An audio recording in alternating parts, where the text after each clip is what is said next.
In today's news, government launches extensive relief efforts to mitigate flooding across Maldives. Maldives submits a written statement to ICJ condemning Israel's violations in Palestine. And MTCC adjusts RTL ferry and bus timings for Ramadan.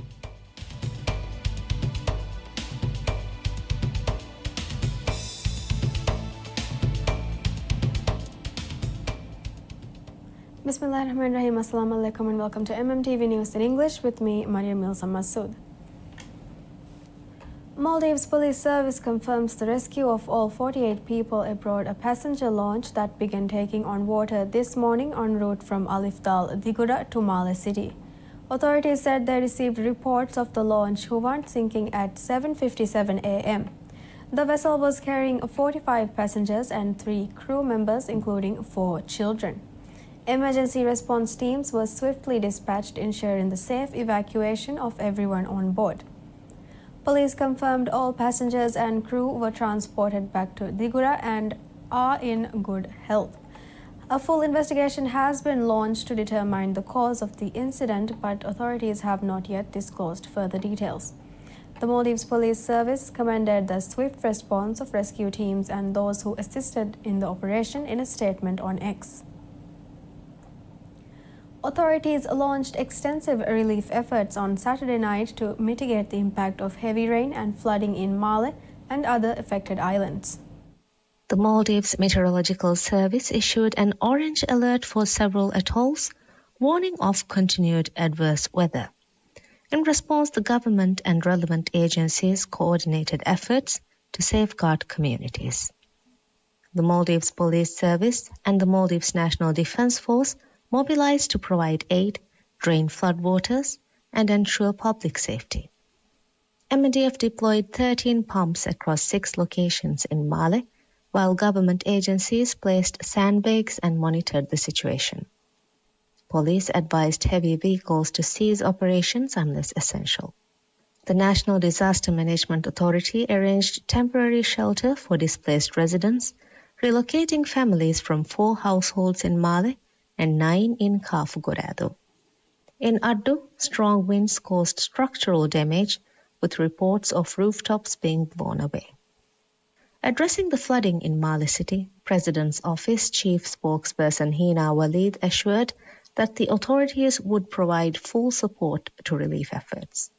In this regard, authorities distributed sandbags from the former Housing Ministry area, with police, MNDF personnel, and government ministers actively assisting in flood mitigation. Furthermore, the President also declared Sunday the 2nd of March a public holiday to ease the hardships faced by the public due to flooding across the country.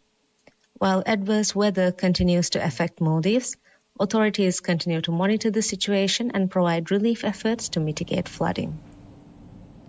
Maldives has formally submitted a written statement to the International Court of Justice (ICJ) in the advisory proceedings concerning Israel's obligations in relation to the presence and activities of the United Nations, UN, other international organizations, and third states in the occupied Palestinian territory. This submission follows the UN General Assembly's resolution adopted on 19 December 2024, which requested the ICJ to provide an advisory opinion on Israel's responsibilities. The resolution specifically sought clarity on Israel's obligations in ensuring the unhindered provision of essential supplies, basic services, and humanitarian assistance to Palestinian civilians. In its statement, the Maldives outlined Israel's violations of international humanitarian law and human rights treaties, with a particular focus on its failure to provide water to Palestinian citizens. The Maldives also examined Israel's obligation as a UN member state concerning the operations of the United Nations Relief and Works Agency for Palestinian Refugees in the Near East. The government condemned Israel's actions in dismantling this vital organization, which plays a crucial role in supporting Palestinian refugees. Additionally, the Maldives strongly denounced Israel's continued breaches of international law, including the expansion of illegal settlements, the destruction of UN relief agencies, and attacks on aid workers.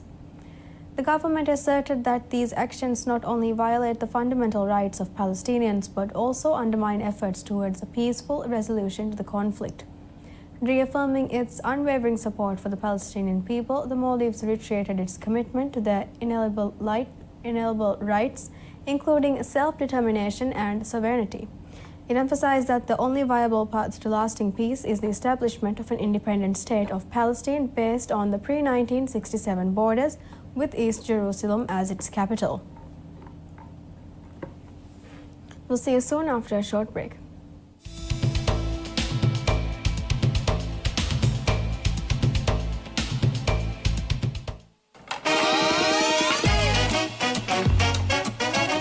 Yine kanam emmerbe gibi meşan er hafta gahen nasibori komme nasibori ke enha sofia mi homa ken ramnomoge niyada kuriyada promotion adibuna 200 rupiya mati komme vyapareka kasaage bodite inam tevare 520 rupiya 500 rupiya ebbar inam haddiha pas haskofi onara bonnan release istihare ke magina waake onde February bihin April 20 Insan Fiha Roda Hadiya Marangalu. Insan Fihara Roda Hadiya promotion.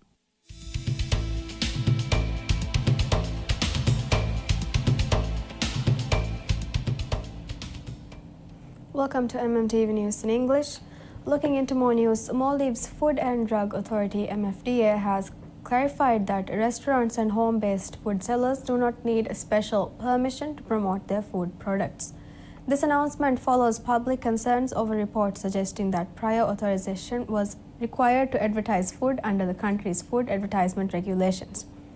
According to the MFDA, advertising permissions are only necessary for activities designed to boost the popularity of a food product or an ingredient used in food production. This means that food businesses such as restaurants and home-based businesses can freely advertise their menus and food offerings without seeking special approval. The authority specifically stated that the advertisements related to the general sale of food, whether through online platforms or social media, are exempt from requiring permission. This includes restaurant menus, posts about food availability, and general promotions indicating that a particular food item is on sale. However, the MFDA has imposed restrictions on advertisements that claim a food product is better than others or suggest its greater popularity. MFDA said any such claims would require prior approval before posts can be published. Maldives Transport and Contracting Company MTCC has announced revised timings for its ferry and bus services during the month of Ramadan to better accommodate public needs.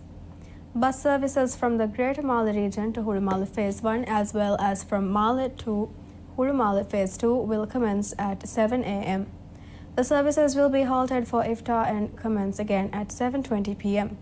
Additionally, bus services operating on the Orchid, Amini and Sawson routes will also start from 7 a.m. until 6 p.m. and will resume at 9 p.m. until midnight. Along with changes to bus services, ferry schedules have also been adjusted for Ramadan. MPCC operates ferry services across 68 routes divided into 6 zones with 20 atolls playing a crucial role in transporting essential goods and services. The company has structured the ferry trips during Ramadan to ensure maximum convenience for the public. One of the major changes introduced is that the last journey on each route will be completed before sunrise, and RTL ferry services will not operate on Fridays throughout Ramadan. The Waste Management Corporation, WEMCO, has urged the public to refrain from disposing of garbage on roads and public areas, citing challenges posed by heavy rainfall in maintaining sanitation. The advisory follows poor weather conditions that could lead to waste accumulation and disruptions in collection services. Despite the adverse weather, WEMCO assured that waste collection operations will continue as scheduled. However, the company advised residents to contact its hotline at 1-666 if garbage is not collected, rather than leaving it on the streets. In preparation for Ramadan, WEMCO has also introduced changes to its waste collection schedule. In Male, services will run from 8:30 p.m. to 2:30 a.m. In Hurumale from 9 p.m. to 1 p.m. and in Vilimale from 9:30 p.m. to 1:30 a.m. The company has urged residents to adhere to these timings to ensure efficient waste disposal. That's all the news we have for today. Thank you for watching and have a pleasant day.